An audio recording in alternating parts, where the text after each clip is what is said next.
Барлықтарыңызға сәлем. Сіздермен бірге дәрігер эндокринолог Назира Есмаханова. Бүгінгі тақырыбымыз артық салмақ болмақ. Артық салмақтың себептерін тағы да айтып өтейін. Яғни эндокринология жағынан қарағанда майды ыдырататын, майды жағатын заттар, яғни гормондар, микроэлементтер, витаминдердің солардың дефициті, плюс оған гормон жинайтын, майды жинайтын гормондар, оған мысалы кортизол мен инсулинді айтсақ болады. Плюс оған біздің дұрыс тамақтанбауымыз, переедание, көп тамақ жеуіміз, плюс оған физикалық жүктеменің аздығы, аз қозғалу, сидячий образ жизни, осының бәрі артық салмаққа алып келеді. Енді майды ыдырататын, майды жағатын заттарға келетін болсақ, ол бізде витамин D, омега-3 жыныс гормондары, қылқанша без гормондары, өсу гормоны, В тобындағы витаминдер, осылардың дефициті біздің салмағымыз бір орында тұруына алып келеді. Енді витамин Д-ға тоқталайық. Жалпы біз витамин Д-ны білеміз, күн сәулесінен, ультракүлгін сәуледен біздің терімізде түзіледі деп жатамыз, бірақ оның түзілуінің өзінің факторлары бар. Яғни жаңағы ультракүлгін сәулесінің спектрінің ұзындығы керек, терінің пигментациясы, және жасқа да қараймыз, кәрі кісілердің терісінде Д витамині түзілу қабілетін жоғалтады. Сонымен қатар атмосфераның ластануына байланысты, өнеркәсіп шаңдары, машина шаңдарына байланысты біздің витаминді түзуіміз, тәуліктік қажеттілігімізді өтеуге күн сәулесінен витамин түзілуі өте аз. Және де біз қазір күз кезеңі, тек қана бетіміз, қолымыз ғана ашық болады, тәуліктік қажеттілігімізді өте алмайды. Сонымен қатар витаминді біз тек қана баяғы кезде рахит немесе кальций фосфорлық зат алмасумен ғана байланыстыратын еді. Қазіргі жағдайда өте көп зерттеліп жатқан витамин осы витамин Д болып табылады. Сонымен қатар осы коронавируспен де байланысты зерттелген, яғни екі топты алған, бір топта витамин Д дефициті бар топ, бір топта витамин Д қалыпты нормада. Осы екі топты салыстырған кезде қалыпты витамин Д бар топ реанимацияға түсу және қайтыс болу көрсеткіші өте төмен болған. Ал дефициті бар, витамин Д дефициті бар топта өлу көрсеткіші, яғни қайтыс болу көрсеткіші мен реанимацияға түсу көрсеткіші өте жоғары болған. Витамин Д сонымен қатар сүйек жүйесінде ішектен кальций сіңірілуіне қамтамасыз етеді. Егер сіз кальций ішіп жүрген болсаңыз, витаминді қабылдамайтын болсаңыз, онда сіз кальцийіңіз сіңірілмейді деген сөз. Сонымен қатар витамин бізді иммунды жүйеге қатысады, яғни көптеген аурулардың, онкологиялық аурулардың, аутоиммундық аурулардың алдын алады. Сонымен қатар витаминді біздің когнитивті функциямызға, ол дегеніміз есте сақтау, зейін, оқуға деген қабілетімізді жақсартады. Сонымен қатар витаминді біздің салмаққа әсер етеді. Ол қалай? Біздің инсулинге сезімталдығымызды жоғарылатады. Оны алда инсулин туралы, кортизол туралы алда айтатын боламын, сол кезде тағы да түсінесіздер. Сонымен қатар митохондрийдің жұмысы, ол дегеніміз үнемі шаршап, әлсіреп жүретін адамдарда осы витамин Д-ны тексеру керек. Өйткені витамин Д-ның жеткіліксіздігі митохондрийдің жұмысына әсер етеді. Сонымен қатар тері, шашқа әсері бар, репродуктивті жүйеге, яғни жыныс гормондарының бөлінуіне қатысады. Сонымен қатар витамин Д бізде самый жиросжигающий гормон, яғни майды жақсы ыдырататын гормон деп саналынады. Неге? Өйткені витамин Д бізде қабылдаған кезде, күннен түскен кезде бауыр бүйректен өтіп барып активный формасына, яғни белсенді формасына ауысады. Сол белсенді формасы витамин емес, как гормон ретінде біздің ағзамызға әсер етеді. Витамин Д-ді біз тапсырған кезде 25 OH витамин Д-ны тапсырамыз. Ол белсенді емес, белсенділігі аз формасы болып табылады. Және де лабораторияда көрсеткіштер 30 бен 100-дің арасы қалыпты деп берінеді. Бірақ бір адамда 30 болса, екінші адамда 100 болса, екеуінің денсаулығы бірдей деген емес қой. Себебін айтып өтейін. Себебі витамин Д 50 болған жағдайда көптеген аурулардың алдын алады. Мысалы, сіздің витамин Д-ңіз 50 болды деп есептейсіз. Сіз рахитті 100% алдын аласыз. Қант диабетін бірінші тип 80% алдын аласыз. Екінші тип 50% аласыз. Бүкіл рақтың, барлық рақтың түрлерінің 50%-ін 75%-ын алдын аласыз. Сонымен қатар осы бүкіл аурулардың бірінші орында тұрған жүрек қан тамыр аурулары, тамыр ауруларының 80%-ын алдын алады екенсіз. Сонда сіз витамин D-ның өзі 50 болғанда осындай аурулардың қаншама түрлерін алдын алады. Біз мақсатты стремиться ететін көрсеткішіміз 80 мен 100-ның арасы, 90 болуын қалауымыз керек. Өйткені біздің зерттейтін лабораторияларда 25OH белсенділігі аз дедім ғой, оның мәнін жоғарылатып береді. Кейбір жағдайда 30%-ға дейін, кейбіреулер даже 50%-ға дейін жоғарылатып береді деп. Мысалы, сіздің витамин D-ңіз 100 болатын болса, ол 70 деген сөз. Сондықтан кейбір адамдар 20-30 көрсеткіштер, нәтижелері витаминдің осындай болған кезде 10 мың дозада, 20 мың дозада берген кезде қорқып жатады, передозировка болып кетеді, дозасы қатты көп емес па деп.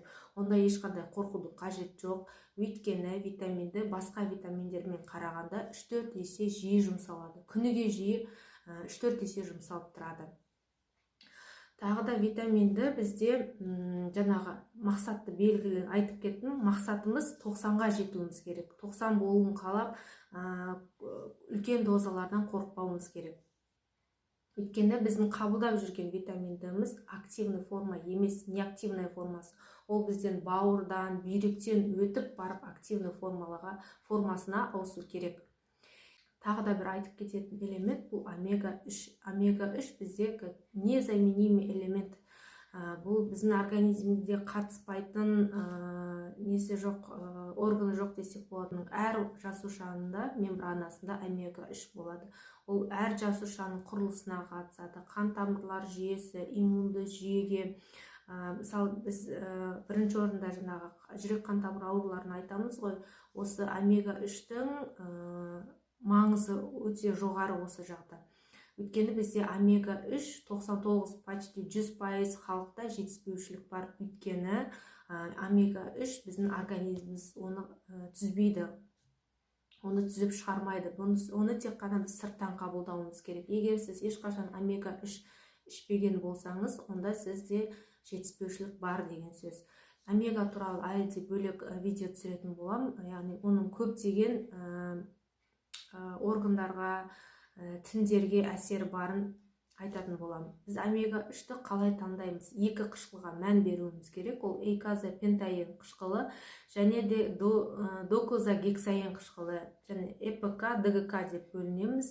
ЭПК бізде тері, шаш, солардың жақсартатын болса, сонымен қатар қандағы холестеринді түсіретін болса, жаман холестеринді түсіретін болса, майды ыдырататын болса, ДГК бізде мидың жұмысын жақсартады, есті, қабілетті, сабаққа деген оқу қабілетімізді жақсартады. Осы екі қышқылдың бар болуын қадағалауымыз керек, және осы екі қышқылдың бір-біріне мәндерін қосқан кезде 50 миллиграммнан жоғары болу керек. Және тәуліктік дозасы 2 граммнан кем болмау керек. Күніге омега-3-ті 2 граммнан төмен қабылдамауымыз керек. Сондықтан омега-3-ті таңдаған кезде сыртына осы екі қышқылдың барын, дозасының жоғары екеніне мән беріңіздер. Сонымен қатар тағы айтып өтетін маңызды микроэлементтер ол темір болып табылады. Темір ол біздің 21 ғасырдың пандемиясы десе болады, өйткені жетіспеушілік өте көп. Соның ішінде жасырын темір тапшылықта анемия көп, әйелдерде әсіресе, өйткені оларда ай сайын этекер циклы болып жатады. Мысалы, енді қандай белгілер бар деп айтайық темір тапшылықта? Адам шаршайды, адамда депрессия болады, адам жаурайды, синдром беспокойных ног, аяқтарын қаяққа қоярын білмей кетеді. Көп адамдарда тамағы құрғап, тамағы қарлығып, тамағында ауру сезім болуы мүмкін. Оның себебі шырышты қабатта оттегі жетіспеуінен болады. Сонымен қатар темір тапшылықта адамда есінен танып қалу мүмкін, судороги болуы мүмкін, бедеулікте, замершая береміз, выкидыш, осылардың бәрі себеп болуы мүмкін. Сонымен қатар тахикардия, жүректің қатты тарсылдауы, шаштың түсуі, тырнақтың сынуы, этекер циклының бұзылуысы, осының бәрі темір тапшылықтың себептері, белгілер болып келеді. Егер сізде физикалық жүктеме жасайсыз, бірақ сіздің салмағыңыз жоғалмайды, кейде жағда салмағыңыз қосылып жататын болса, онда сіз ферритинді тексеруіңіз керек. Егер сізде ферритин төмен болатын жағдайда физикалық жүктеу жасауға болмайды. Ферритин дегеніміз не? Бұл ферритин темір тапшылықтың темірдің қоры, яғни запасы железа. Біздің организмімізде қор қанша екенін білеміз. Көбінесе біз темір тапшылықты анемия бар жоғын тек қана гемоглобинге қарап біліп жатамыз. Гемоглобин төмен болса анемия бар, жоқ болса нормада болса анемия жоқ деп жатаймыз. Жоқ, негізі егер гемоглобин де төмен, сары судағы темір де төмен, ферритин де төмен болатын болса, ол айқын темір тапшылықты анемия. Егер де гемоглобин қалыпты болып тек қана ферритин төмен болатын болса, онда бұл жасырын темір тапшылықты анемия. Енді жасырын темір тапшылықты анемия өте көп кездеседі. Сондықтан көптер гемоглобинге қарайтағыны анемия жоқ деп ойлайды. Ферритинді обязательно тексеруіміз керек. Әсіресе салмағыңыз жоғалмай, керісінше салмағыңыз көбейіп жатса, ферритин тексеруіміз керек. Тағы бір айтып кететін жыныс гормондары, қалқанша без гормондары, өсу гормондары.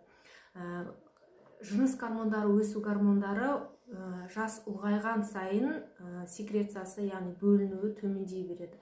Керісінше майды жинайтын гормондар кортизол мен инсулин жоғарылай береді. Сол себепті өзіңіздің жыныс гормондарыңыз ЛГ, ФСГ, эстрадиол, пролактин, тестостерон нәтижелерін біліп жүруіңіз керек. Қалқанша безіне келетін болса, қалқанша без гормондарын төмендеуі гипотиреоз. Ол бізде салмақтың қосылуына алып келеді. Мысалға айтатын болсақ, үлкен қаланы, біздің организмді үлкен қала деп есептейтін болсақ, қалада свет өшіп қалған жағдайда барлығы жата қалып ұйықтап қалады, ешқандай жұмыс болмайды. Сол сияқты біздің организмімізде гипотиреоз болатын болса, ешқандай жұмыс болмай, метаболизм бәрі төмендеп, запоры болып, салмақ қосыла бастайды. Қазіргі кезде ТТГ-нің лабораторияда 0,4 мәнін береді. Бірақ бұлардың бәрі андай референсный мағынада келінген ғой. Біз өзіміз қалқанша безі дұрыс жұмыс істеп жатқанын білу үшін 0,2 мен 0,6 мен 2-ның арасында болуымыз керек. ТТГ 0,6, 2-ның арасында ТТГ болу керек. Ал Т4 свободный деген, Т4 бос, ол 15 пен 20-ның арасында болу керек. Егер одан төмен болған жағдайда сізде йододефицит деген бар. Ал йододефицит біз қалай анықтаймыз? Йодная сетканы бәріміз білеміз, терімізге йодная сетка жасаймыз. Егер бір тәуліктің ішінде йодная сеткамыз кетіп қалса, онда сізде йододефицит бар деген сөз. Негізінде ол бір тәулік бойы жаңағы сетка тұруы керек.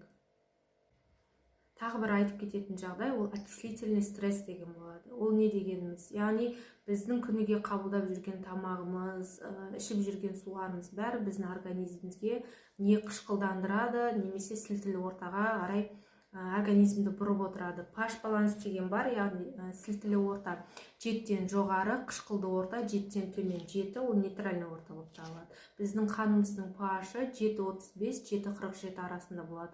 Бәріміз анализ тапсырғанда көрген шығармыз, жаңағы зәр анализінде pH көрсетіп тұрады. Сол 6,5-тен төмен болмау керек. 4,5, 5,5 болып жатқан жағдайда сіздің ағзаңыз ауру екенін білдіреді. 5,5, 6,5 болатын болса, сіздің ағзаңыз әлсірегенін білдіреді. Сол себепті pH-қа да өте қатты мән беруіміз керек. Мысалы айтатын болсақ, жаңа туылған балада оның pH 8-ден жоғары сілтілі орта болады. Интернеттен продукты окисляющий организм десеңіз, көп кестер шығады. Менде қазір көрінбейтін шығар. Сол кезде де біздің организмімізді өте қатты қышқылдандыратын өнімдердің кестесі тұр. Соның ішінде қатты қышқылдандыратын жаңағы картошка, бидай өнімдері, біздің жаңағы ішіп жүрген кофеміз бәрі қышқылдандырады. Сол себептен кофе ішкеннен кейін соңынан сілтілі су ішуіміз керек. Щелочная вода дейді. Біз үнемі ішіп жүретініміз ол щелочная вода болу керек. Сол кезде күніге жеп жүрген, организмді қышқылдандырып жүргендерді бәрін кішкене әсерін басады. Осы қышқылдандыруға күшті мысал ол бізде целлюлит. Біз май тінінің қышқылданып, закисление болуы осы майдың, ол целлюлитпен көрінеді. Енді біздің организмде pH-ты, аптекаларда сатады, паштың айнықтайтын полоскалар. Соны әр сұйықтыққа, мысалы слюнаға, жаңағы зәрге, қанға, ішіп жатқан шай, кофеге, суға малу арқылы пашты анықтауға болады. Егер мысалы біз білдік, біздің организміміз кішкене қышқылданды, енді ары қарай не істейміз? Ол үшін біз антиоксиданттар қолданамыз. Олда Б тобындағы витаминдер альфа-липоевая кислота. Оның енді әсерін айтудың қажет жоқ. Б тобындағы витаминдердің бөлек әлі үлкен видео түсіретін боламын. Осы видео сіздерге пайдасын тигізді деп ойлаймын. Егер де мысалы сізде артық салмақ екен анықталып, осы дефициттер жоқ екені біліп болатын болса, онда сізде майды жинайтын гормондарды байқауыңыз керек. Яғни кортизол гормон мен инсулин гормонға қараймыз. Кортизолды бәріміз білеміз, гормон стресса деп жатамыз. Стресс жағдайда көп бөліне бастайды. Егер жедел стресс болған жағдайда, Құдай сақтайсын, қандай да бір жақындарын жоғалып жатқан адамдар тез жүдеп кетеді, жедел стресс болған кезде. Ал қала тұрғындарында біз көбінесе хронический стресс, созылмалы стресс біз керісінше салмақтың қосуына алып келеді. Мен осы кезде инсулинге көп тоқталғым келеді. Инсулин өйткені бүкіл осы семіздіктің көптеген аурулардың негізінде жатқан инсулин резистенция болып табылады. Инсулин бізде ұйқы безінің бета жасушаларымен бөлінеді. Инсулин анаболикалық гормон болғаннан кейін ол майды өзіне жинайды, организмге жинайды. Және инсулин біздің жасымыз өскен сайын, әсіресе 40 жастан асқаннан кейін инсулин керісінше жоғарылай бастайды. Және инсулин біздің жасушалардың бөлінуін іске қосады. Ол дегеніміз жаңа түзілістерге әкеледі. Новообразование, жаңағы миома, киста, фиброаденома, онкология, простатаденома, осылардың бәрі инсулиннің организмде көп болуының әсері. Инсулинді көбінесе біз жаңағы глюкозамен байланыстырып жатамыз. Өйткені глюкоза біздің тіндерге кіру үшін инсулинді қажет етеді. Қандай тіндерге? Бізде өзі инсулинге тәуелді тіндер бар, және инсулинге тәуелсіз тіндер бар. Инсулинге тәуелді дегеніміз, яғни бұл тіндерге инсулинсіз глюкоза кірмейді деген сөз. Ол қандай тіндер? Ол бауыр тіні, ол бұлшықет және май тіндері. Осы тіндерде рецепторлар орналастырады. Осы рецепторлар инсулинді таниды. Инсулин, мысалы, рецепторлардың сыртында есіктің сыртында құлып деп тұрайық. Осы инсулиннің рецепторлары. Ал бізде инсулин кілт деп айтайық. Барып кілтпен құлыпты ашамыздағыны есікті ашып инсулинді тіндерге енгіземіз. Инсулин тіндерге енгізу ол біздің энергиямыз. Энергия арқылы біздің жасушаларымыз қоректенеді, бөлінеді, көбейеді. Инсулинді жаңағы құлып пен кілтті айтып жатырмыз ғой. Мысалы, сахарный қант диабеттің бірінші типі, оларда инсулин болмайды, оларда кілт жоқ деген сөз. Қант диабеттің екінші типінде оларда кілт бар, инсулині бар, бірақ құлып бұзылған. Яғни олардың рецепторлары. Жаңағы инсулинорезистентность дегеніміз, жаңағы рецепторлар өз инсулиндерін танымайды. Яғни сезімталдығы жоғалған. Өз инсулин, мысалы, біз телефонмен былай суретімізді қарап ашамыз ғой, телефон ашылады. Сол сияқты біздің рецепторларға инсулинді танымайды. Сол себептен тінді ашпайды. Құлып ашылмайды деген сөз. Және инсулинге тәуелсіз тіндер бар. Ол дегеніміз жаңағы тамырдың эндотелийі, жүйке тіндері және көздің хрусталигі. Осыларға инсулинсіз глюкоза еркін кіре алады. Көбінесе байқайсыздар ма, қант диабетінің асқынуларында осы көз, майда капиллялар бар асқынулар болады. Жаңағы диабетическая ретинопатия, көз, нефропатия, бүйрек, микроангиопатиялар, диабетическая стопа. Өйткені майда капилляларға, мысалы, елестетейікші, суға көп қант қосайық. Көп қосып, ол кәдімгі сироп сияқты болады. Майда капилляларға ана сироп өтпейді. Оларды зақымдап бұза бастайды. Сол себептен диабеттің асқынулары осы. Инсулинорезистентностьқа келетін болсақ, жаңағы рецепторлар өзін сезімталдығын жоғалталып дедік, өз инсулиндерін. Өз инсулин танымағаннан кейін біздің қанымызда глюкоза көп мөлшерде жүреді, инсулин көп мөлшерде жүреді. Ал көп мөлшерде инсулиннің жүруі ол біздің жаңағы холестерин, жаман холестеринді көбейтіп жібереді. Сонымен қатар жаңағы жасушалардың бөлінуіне алып келіп, көптеген жаңа түзістерге алып келеді деп айтып өттім. Енді қандай инсулин резистенттің белгілері бар, инсулинге төзімділіктің қандай белгілері бар? Ең бірінші ол тяга к сладкому. Адамда көмірсулы өнімге көп қажеттілік, құмарлық болады адамда. Мысалы, кейбір адамдар тамақты жеп отырып аппетиті ашыла бастайды. Негізінде, егер адам тамақ жеп отырса, 20 минуттан кейін уже тәбеті басылып, тамағы қарны тойып басыла бастайды. Ол адамдарда аппетит одан сайын ашыла бастайды. Сонымен қатар перекустар көп жасай бастайды. Всегда голодный жүретін адамдарда. Сонымен қатар инсулин резистенттің белгісі адамның бел шеңберін анықтаймыз. Бел шеңбері дегеніміз, мысалы, әйелдерде мысалы бәрі арық жерді анықтаймыз дейді. Негізінде мықын сүйекті тауып аламыз. Мықын сүйек. Одан кейін қабырғамыз аяқталған, соңғы қабырғамыз аяқталған жерді тауып, осы екеуінің арасының дәл ортасынан бел шеңберін өлшейміз. Әйелдерде 80 сантиметрден аспау керек, ер кісілерде 94 сантиметрден аспау керек. Неге? 94 еркектерде неге маңызды? 94 сантиметрге дейін болатын болса, онда ол кісілерде тестостерон гормоны нормада деген сөз. 94 пен 102-ның арасын болса, онда 50-50. 50% жағдайда тестостерон қалыпты болуы мүмкін, 50% жағдайда төмен болуы мүмкін. Ал 102-ден жоғары болған жағдайда онда тестостерон төмен деген сөз. Яғни әр қосылған сантиметр сіздің инсулиніңіздің жоғары екенін көрсетеді. Сонымен қатар етеккір циклінің бұзылысы, аналық безінің поликистоз синдромы, сонымен қатар жаңағы безеу, қара акантоз, кір шынтақ деген белгіні естіген шығарсыздар, как будто шынтағы кір сияқты, немесе мойны кір сияқты белгілер болады. Бұл да инсулин резистенттің белгісі.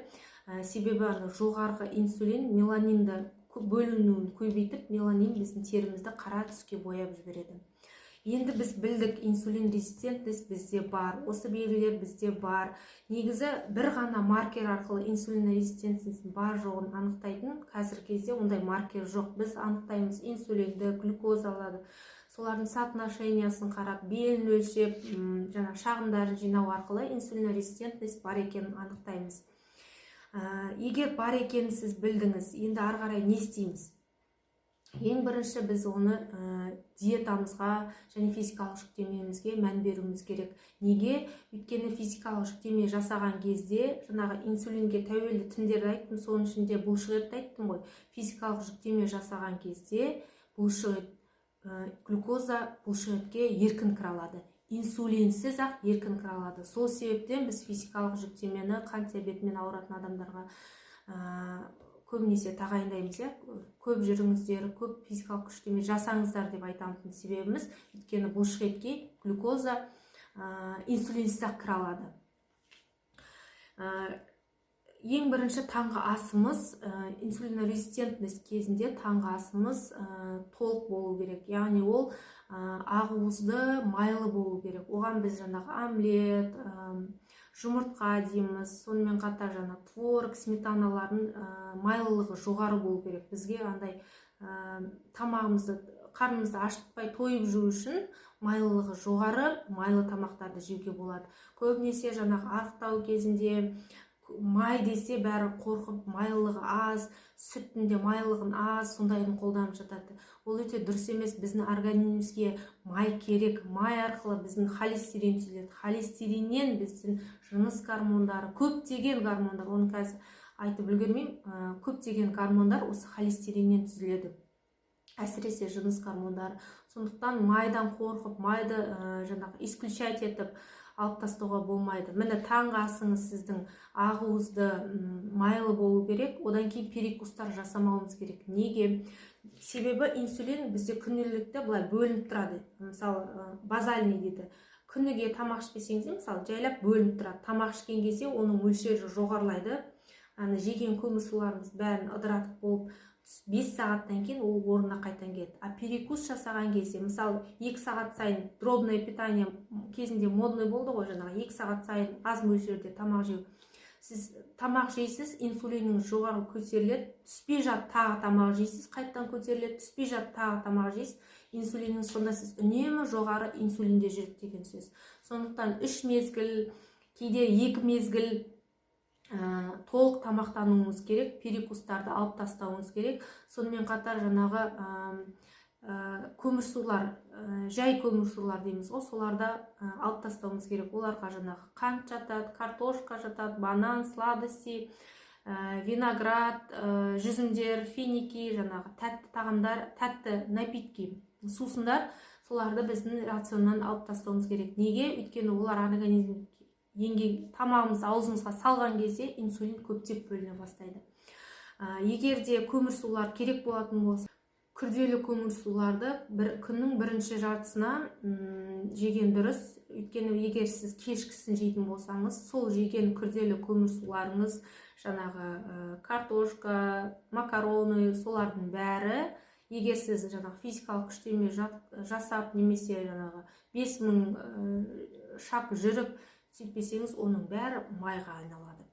Сонымен қатар кешкі тамағымыз жаңағы ақуызды көкөніс болу керек. Көкөністердің бәрін буға пісіріп, ет, тауық, творог, май, сары майды біз күнделікті 20 грамм қолдануымыз керек. Сонымен қатар, егер сіз көмірсулар жейтін болсаңыз, онда сұр түсті, яғни гречка, перловка, сұр түсті күріш, бурый рис деп жатамыз, бобовый, солардың бәрін қабылдауымызға болады. Тағы бір айтып кететін жағдай, ол су. Егер сізде артық салмақ болатын болса, онда сіз салмағыңызды 40-қа көбейтесіз. Егер сізде салмақ болмаған жағдайда артық салмаққа, онда 30-ға көбейтеміз. Мысалы, сізде артық салмақ бар дейік, сізде 2,5 литр су ішу керек дейік. Онда сіз, мысалы, күніне сіз 1 литр су ішсеңіз, резко сразу 2,5 литр су ішуге болмайды. Өйткені сіздің почкаңыз арқылы, просто дәретханаға көп жүгіру арқылы, пока организм үйренгенше солай көп жүгіретін боласыз. Постепенно өсіруіміз керек. 1 литр ішесіз ба, онда 1,5, солай апта сайын өсіріп тұрып, нормаңыз 2,5 болатын болса, сол 2,5-ға жеткізуіміз керек. Кейде артық салмақтың себебі ісіну болып жатады. Өйткені біз күнделікті нормадағы суымызды ішпейміз. Ішіп жатқан шай, кофе, оның бәрі жатпайды. Басқа сұйықтықтар ішіп жатқан, су болсын, ондай сүт болсын, олар жатпайды. Таза су ішуіміз керек. Сол себепті ісіну болмас үшін неге бізде ісіну болады? Сулар біздің клетканың араларына, межклетканный пространство, соларға қарай неғып адамда ісіну болады. Өйткені біздің организм су жетіспей, суды өзіне ұстап қалғысы керек. Сондықтан біздің организмімізді үнемі су түсіп тұрады деп үйрету үшін жайлап-жайлап судың мөлшерін көбейтіп, мысалы сізде 2,5 болса, сол 2,5 литр су ішіп тұруыңыз керек. Мысалы сіздің салмағыңыз 50 болатын болса, онда 30-ға көбейтіп, күніне 1,5 литр су ішіп тұруыңыз керек. Осы айтқан ақпараттар сіздерге пайдалы болды деп ойлаймын.